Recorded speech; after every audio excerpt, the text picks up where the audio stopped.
Well, hey, everybody. Welcome into this 5-minute morning devotion. I pray that this episode of the devotion is a blessing to you. Now, today we're going to be continuing through Psalms, and we're going to be reading Psalms 24. The earth is the Lord's, and the fullness thereof, the world and those who dwell therein. For he has founded it upon the seas and established it upon the rivers. Who shall ascend to the hill of the Lord? Who shall stand in his holy place?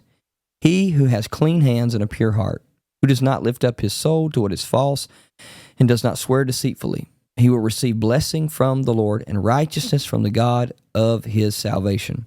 Such is the generation of those who seek him, who seek the face of the God of Jacob. Lift up your head, O gates, be lifted up, O ancient doors, and the King of glory may come in. Who is this King of glory? The Lord strong and mighty, the Lord mighty in battle. Lift up your head, O gates, and lift them up, O ancient doors, that the King of glory may come in. Who is this King of glory? The Lord of hosts. He is the King of glory. Now, in this psalm today, we establish who the Lord is. We establish the maker of heaven, earth. We establish that he founded it upon the seas and established it upon the rivers. We see the power and the majesty of God in the very beginning of this scripture reading. And then it goes into who shall ascend into his presence? Who shall stand in his presence? So they say, who shall ascend to the hill of the Lord? But it is the presence of the Lord, the sanctuary of the Lord. Who shall stand in his holy place? Who shall stand in the presence of the Lord? Who can stand in the presence of an almighty, perfect God? And it goes on to tell us, it's the man or the woman with clean hands, a pure heart, who does not lift his soul up to what is false, doesn't follow a false way or try to follow after a lie or share that, does not swear deceitfully. He will receive blessing from the Lord and righteousness from the God of his salvation. Such is the generation of those who seek him, who seek the face of the God of Jacob. This man or woman who is intentional on living with a pure heart, who is intentional of living with clean hands, who does not work mischief, who does not devise plans of deceit and division.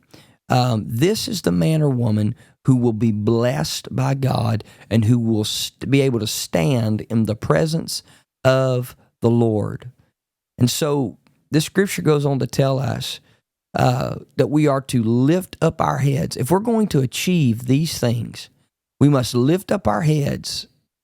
We must lift up our lives, our eyes, and look up to the Lord, that the King of glory may come into our lives. We must shift off of our lives and the things that we're focused on and all the things that trouble us and all the things that are problems for us. We must shift our focus unto the King of glory, that he may come in, we must give our praise to him, our admiration to him, that he may come into our lives and work on our behalf. The man or the woman who has a relationship with God is an open door for God to come in and do what he needs to do in our life. Then the question is posed, who is the King of glory? He's the Lord strong and mighty. He's the Lord mighty in battle. The Lord is strong enough, mighty enough, and he is mighty in battle. Lift up your head, O ye gates. Lift them up, O ancient doors, and the King of glory shall come in. Again, the question is posed, who is the King of glory? He's the Lord of hosts. He's the Lord of the angel armies. He's the Lord that rules all principalities and powers. They are under his feet. He is the King of glory.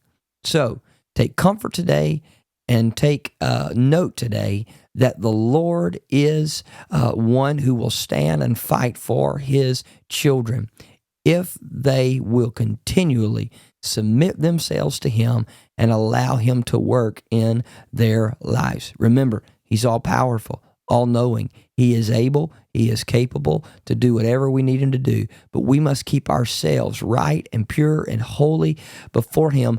By him being and working in our lives, we must allow him to work so that we can stay in connection with him, so that he can do what he has purposed to do in our lives and throughout the earth.